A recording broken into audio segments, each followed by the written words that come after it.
All right, so welcome again to Macro, looking at fractional reserve banking, how the banks create money. I hope you remember the required reserve ratio, colleagues. What is the required reserve ratio?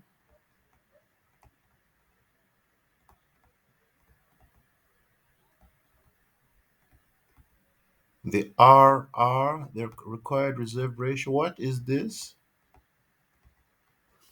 Anybody to give it a shoot?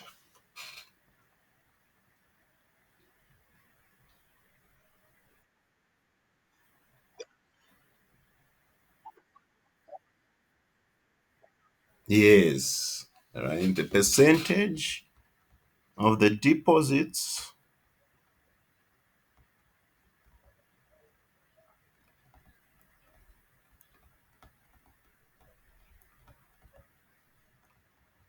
the bank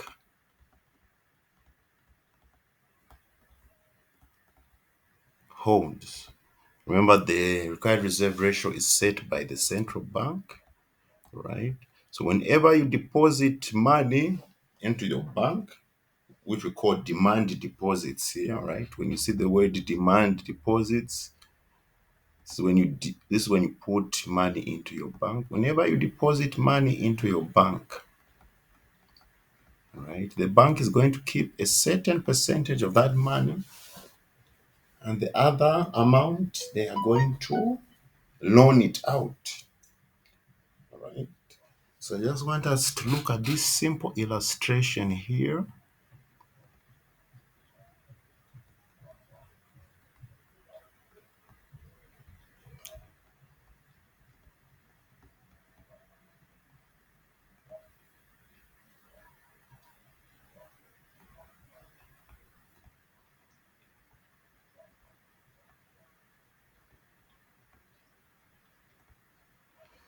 So let's say the required reserve ratio is 10%. Okay. So if you deposit a 1,000 in your bank, the bank is going to keep 10%, which is 100 kwacha. And the other 900 kwacha, they can loan it out. All right. They can loan it out. So this we describe it as new money in circulation, this money which has been loaned out. All right. Someone is going to get this 900 and we assume they'll take it to their bank. They deposit the 900. The bank will keep 10%. So 10% of 900, the bank keeps 90 kwacha.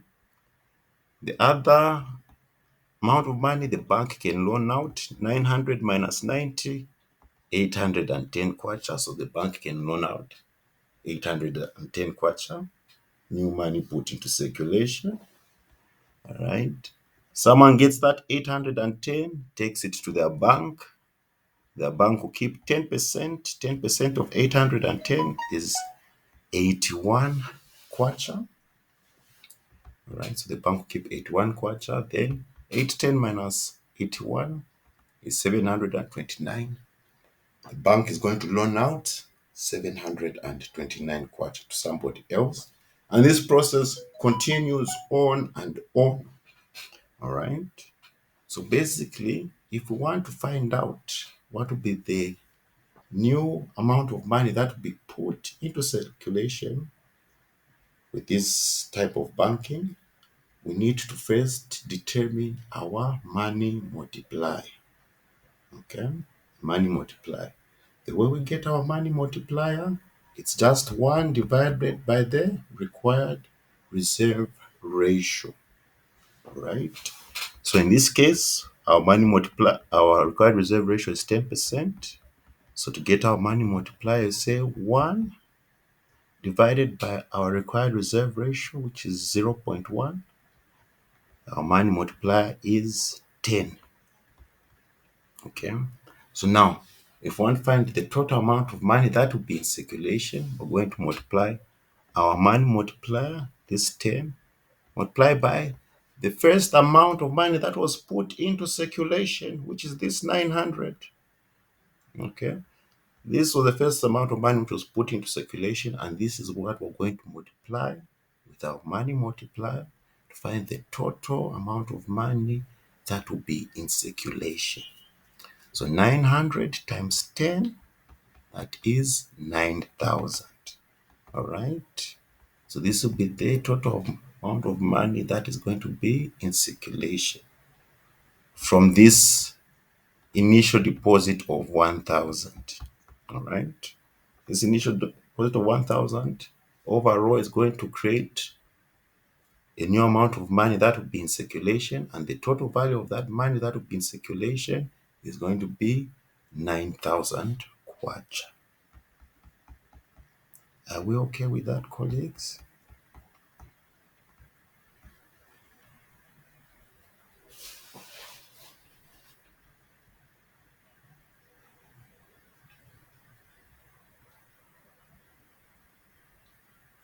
So instead of going through this process, which we're doing with this table, you just find the money multiplier, find out the initial amount of money that is put into circulation, and you get the total of money, that amount of money that is going to be in circulation.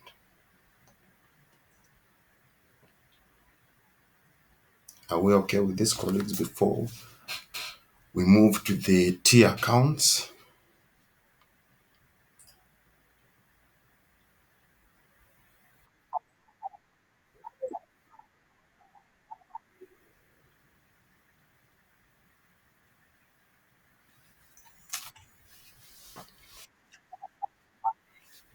You deposit a 1,000.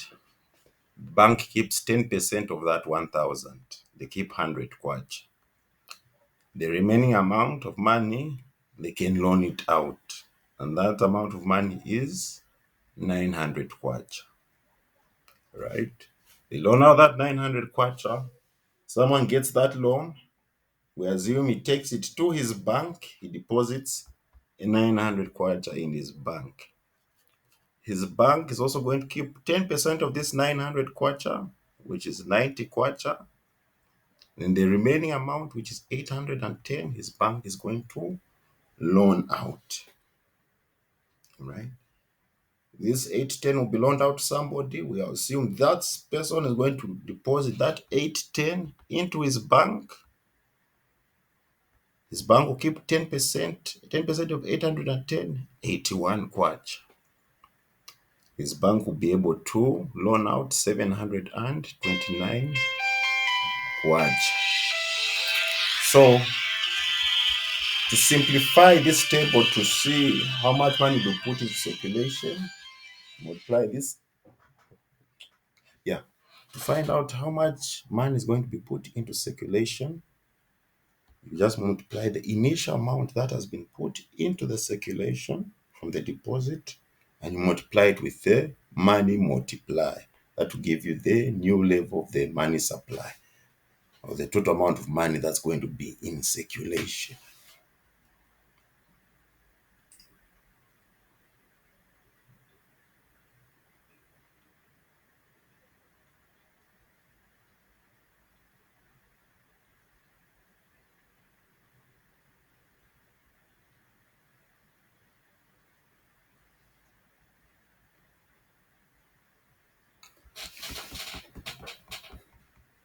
Are we okay with that, Mr. Kramer?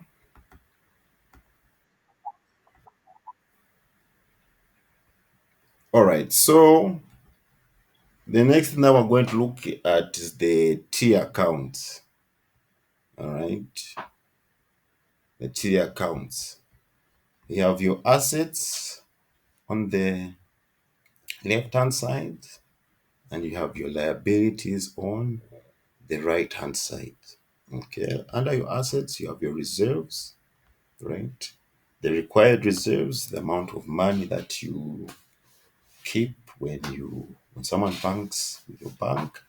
You have the excess reserves, right? Also, this is the money that is usually used by the banks for their day-to-day operations.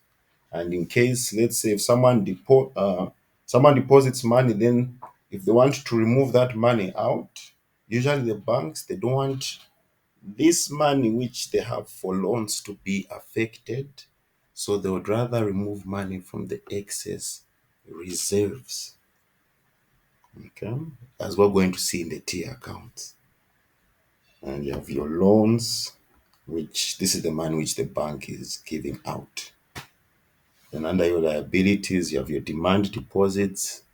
This is the money you put in your bank and you can use it at any time. That's why it's called a demand deposit. Savings deposits. This is money you put in the bank for saving purposes. Saving purposes. So now we're going to see how withdrawals and deposits affect these T accounts.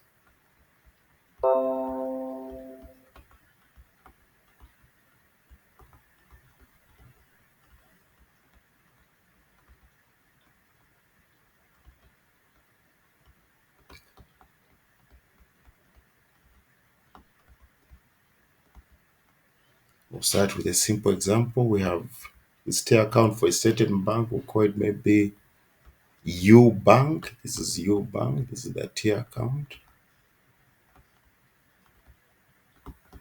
Okay. Demand deposits.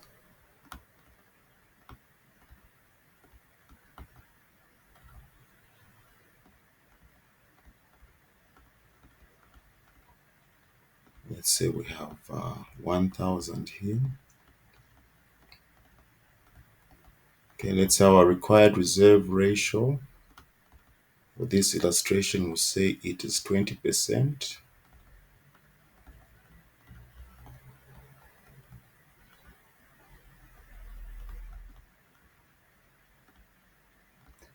RR is just the required reserve ratio. Okay, so required reserve, so it's 200. Then the money for loans,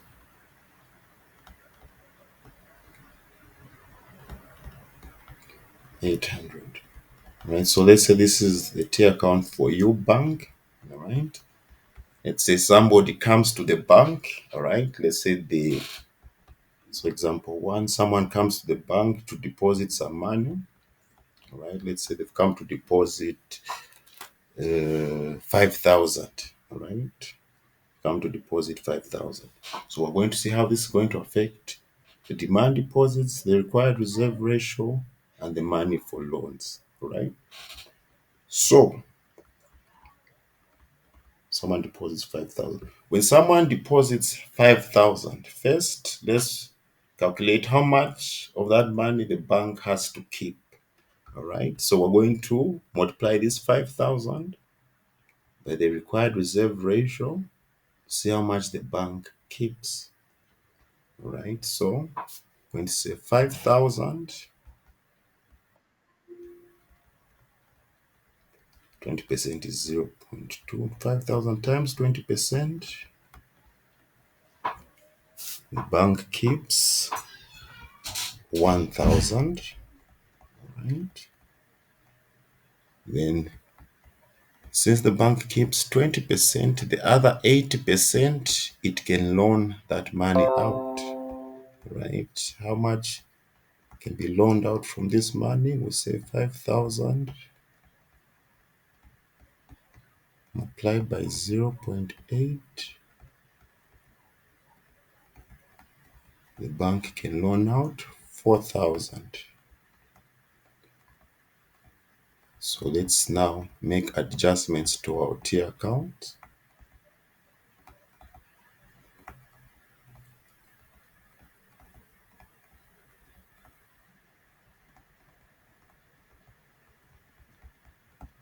So since they've deposited 5,000, the demand deposits will increase by 5,000, right? So you say 1,000 plus 5,000, 6,000.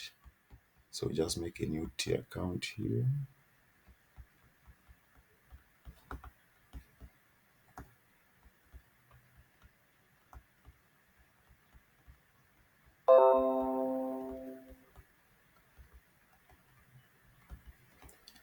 So demand deposits, you're going to say 1,000 plus the 5,000 which the person has come to deposit.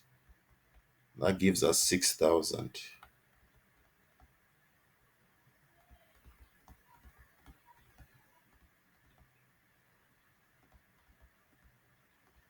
So our new amount for the demand deposits is 6,000. Our required reserves are going to increase by 1,000, right? Because remember, when this person put in that 5,000, 1,000 has to be kept by the bank. So we're going to say 1,000 plus 200.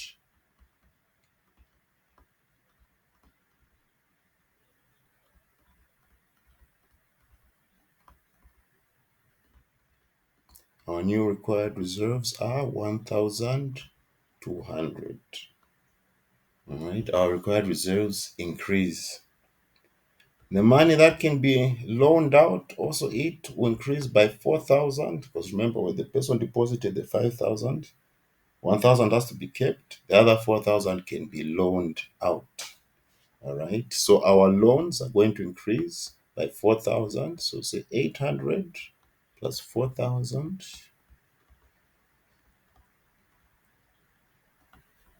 You get 4,800.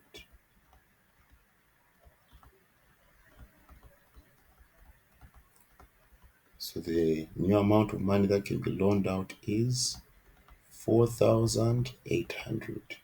And always the assets should equal the liabilities. So 1, 2 plus 4, 8. That is 6,000. Are we okay with this? This is scenario one when someone deposits money. Are we okay with this, colleagues? Excuse me.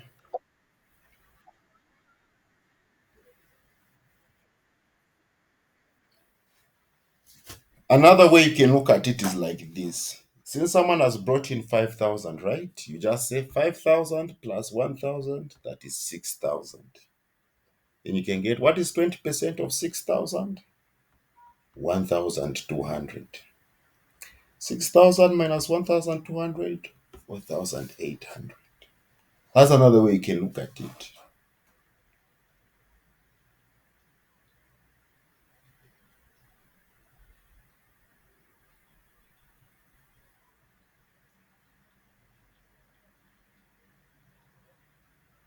Okay, let's say another person comes in and deposits, let's say, an 8,000. Okay.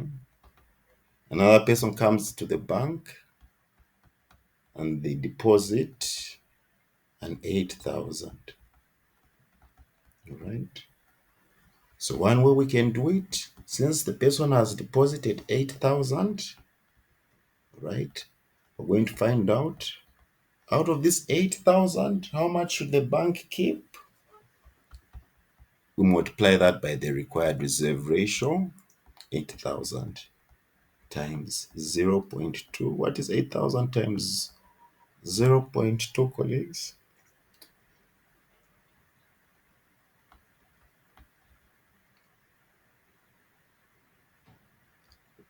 If I'm not mistaken, it should be 1,600. This is how much the bank should keep, right? So you know that your required reserve ratios are going to increase by 1,600, okay, from that deposit.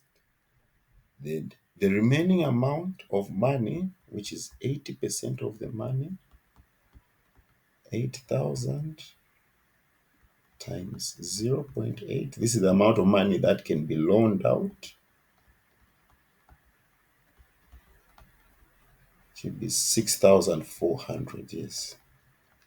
So you know that the loanable funds are going to increase by 6,400.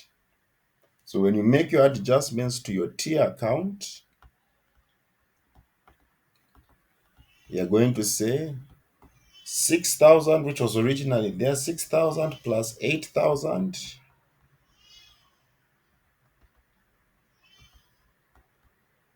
14,000. Okay. 8 plus 6, 14,000.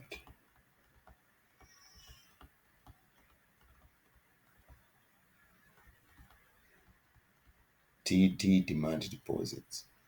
Our required reserve ratio, right? Just know every time there is a deposit, the required reserve ratio increases and the loanable funds increase. And when there's a withdrawal, the reverse happens. Okay. So our required reserve ratio, our required reserves are going to increase by 1,600. So you're going to say 1,200 plus 1,600. What do we get?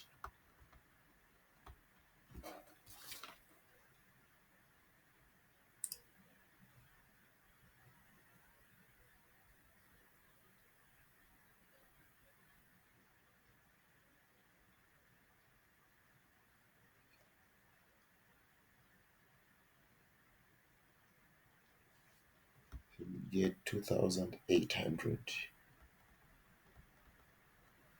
The loanable amount, all right, is going to increase by 6,400. 6,400, 6,400 plus 4,800, get 11,200 in terms of the amount of money that can be loaned out, right? So you should always make sure the assets equal the liabilities. So 28 plus 11,2, that is 14,000. How about now, colleagues? Are we okay with the deposits? How the deposits are affecting this tier account? Whenever someone deposits the money, find out how much the bank keeps and how much the bank can loan out. And you know that the required reserves ratio, the required reserve will increase and the loanable amount is also going to increase.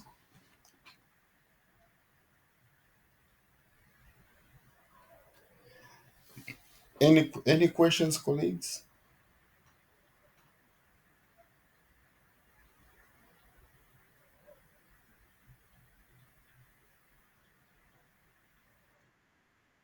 Mm-hmm.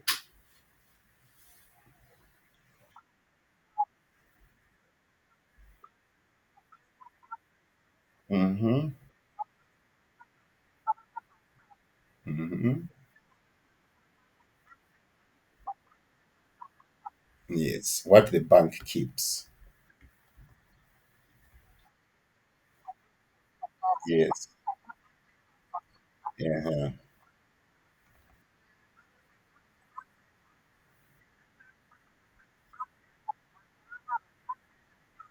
Yes, which is for loaning out.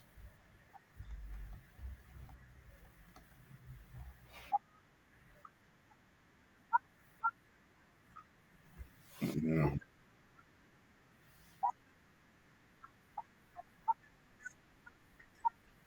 Oh, why I'm getting 0.8? Oh, can you remember percentages? If the bank keeps 20%, then 80% they can loan out, right?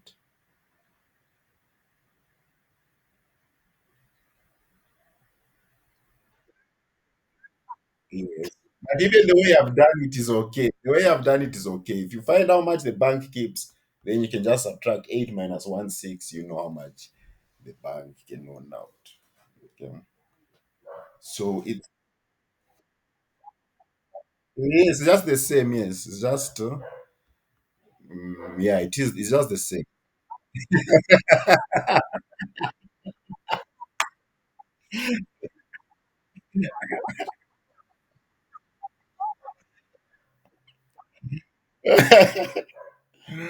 So sorry for that. Sorry for that. Okay. Mm, I bet now we've got a hang of it. Mm, let's now do this one together. Someone comes and deposits a 10,000. What happens? I'll leave it up to class to now tabulate. Someone comes and deposits a 10,000. Then we'll go and look at withdrawals after this.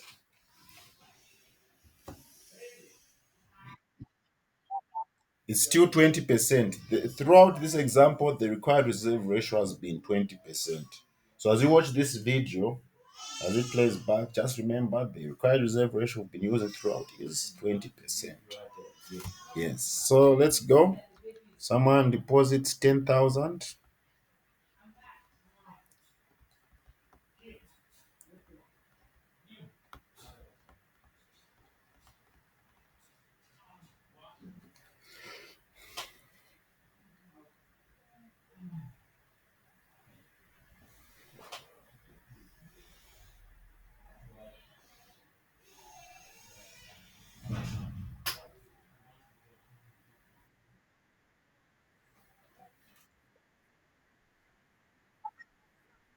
Mm-hmm. Mm-hmm. Yes. Bank keeps 2,000. Yes. Yes.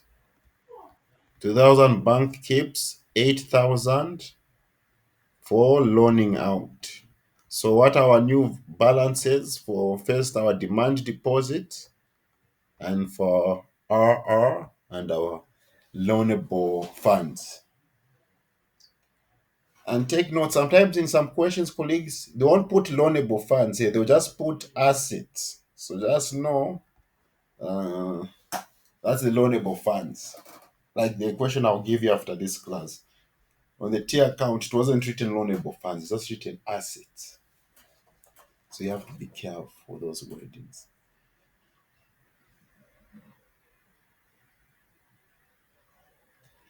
Yes. So what's our new demand deposit balance?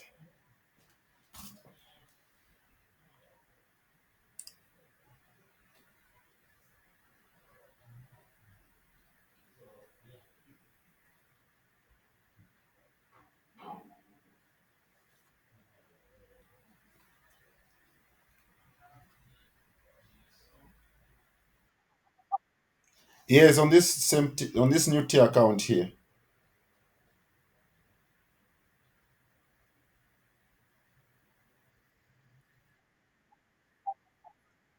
24,000. Yes, I knew. So 10,000 plus 14, I knew 24,000. Okay, if you want to make life easy, just do 0.12 24,000. You find the required reserve. And when you do zero point 0.8 of 24,000, that's the loanable amount. That's one way you can make life easy. Okay.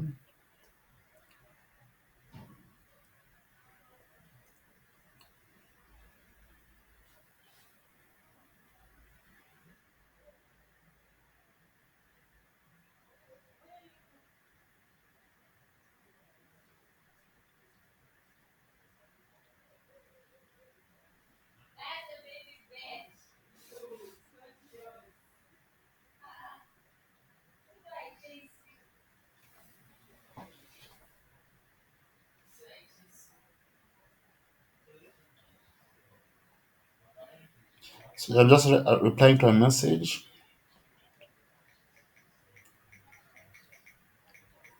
Yes, Madam Gladys, what's the new required reserve? And what's the new loanable amounts? 0.2 times 24,000, 4,800. Okay, then 0.8 times 24,000.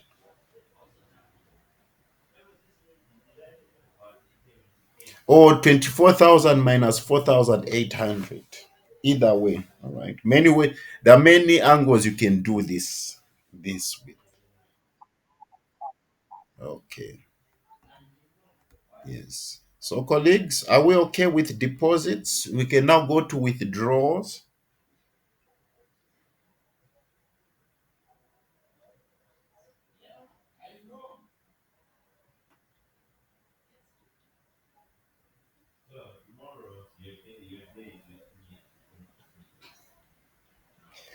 All right, now we go to withdrawals. Okay, let's say now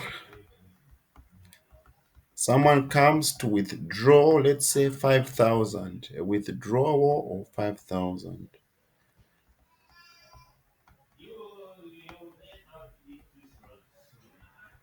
Withdrawals. Okay, so our first case, a withdrawal of 5,000. Okay,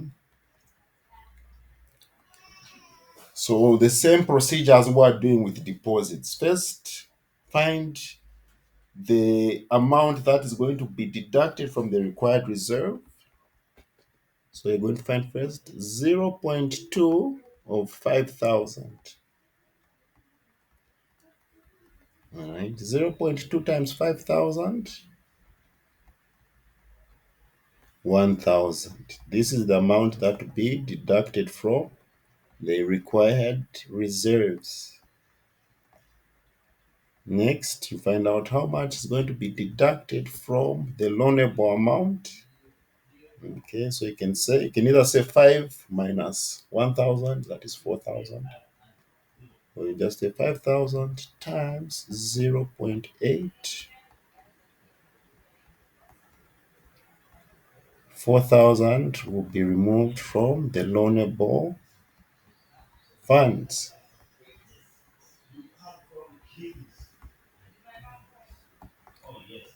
So your demand deposit, you're going to say 24,000 minus 5,000. That's 21,000, right?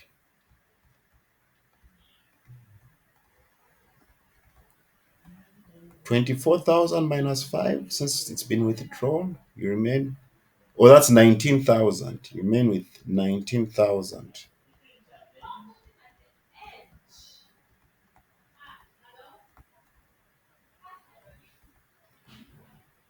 The required reserves, initially it was 4,800. Now someone has taken out 5,000. So meaning a 1,000 has to go. So let's say 48 minus 1,000, 38.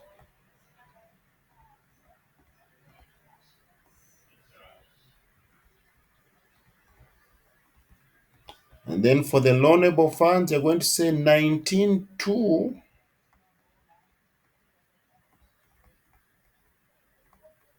minus 4,000.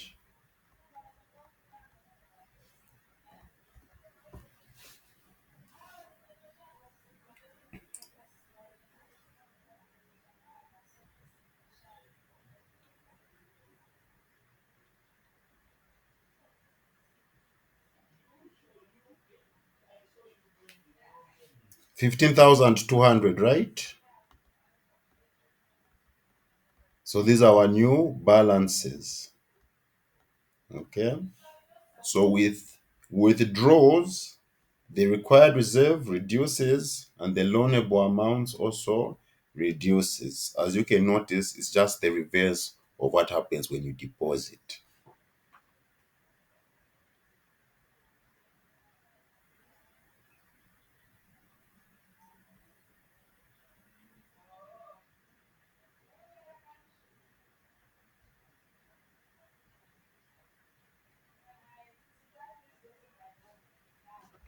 We can try this one together. So let's say someone else comes and withdraws 8,000. Someone comes to withdraw 8,000. What will be our new balances?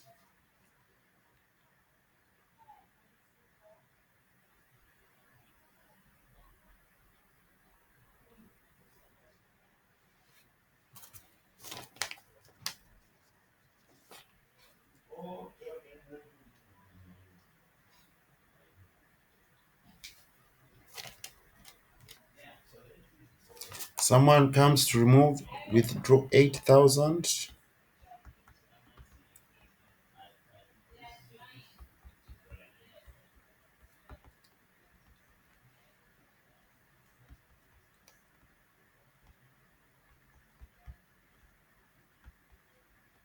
19 minus 8, 11,000. That's the new demand deposit. 0.2, 20% of 11,000, 2,200. That's the new amount for the required reserves.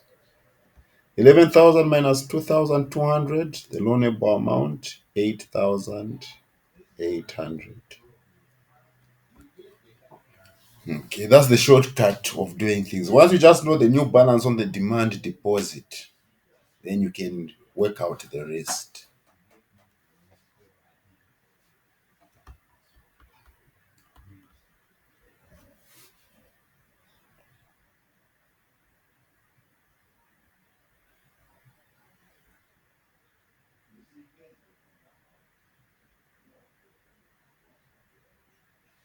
Someone comes and withdraws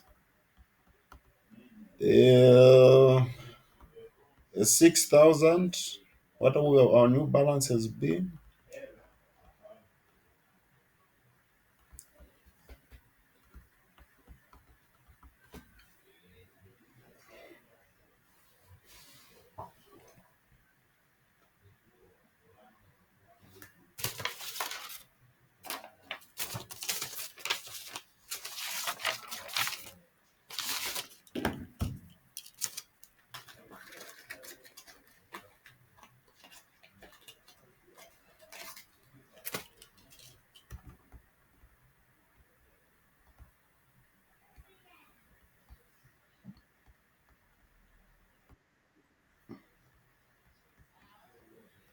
Yes,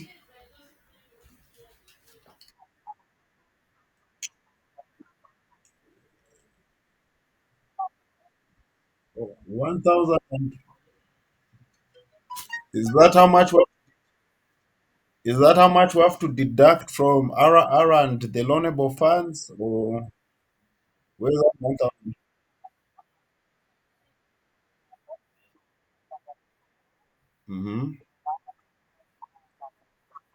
4,000. Let's colleagues. Are we getting that? 11. Okay, 11 minus 6,000, 5,000. Remember, our required reserve ratio is 20%. 20%. Okay, yes, you are correct, sir. You are correct. 5,000 minus 1,000, 4,000.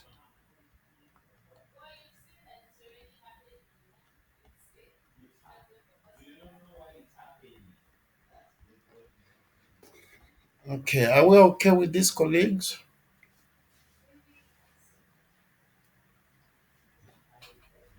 The secret is just know the new value for the demand deposits multiplied by the required reserve ratio, and you'll be able to get the required reserves and the new loanable amounts. Okay. In case you study this topic and it's making you confused, just remember that technique and life will be made easy for you. Now, banks wouldn't want the amounts they can loan out to be reducing like this, all right? Because it means less money for them, all right? So this is where now the excess reserves come in. The excess reserves, all right? So that when someone comes to withdraw, all right, the money will come out from the required reserve and the excess reserves. But the amount which can be loaned out, it it remains untouched. Okay, it remains untouched. So let me just give an example. Let's give an example. So you have your demand deposits.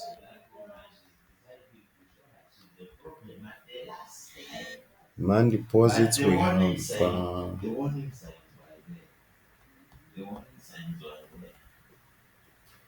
8,000 required reserve.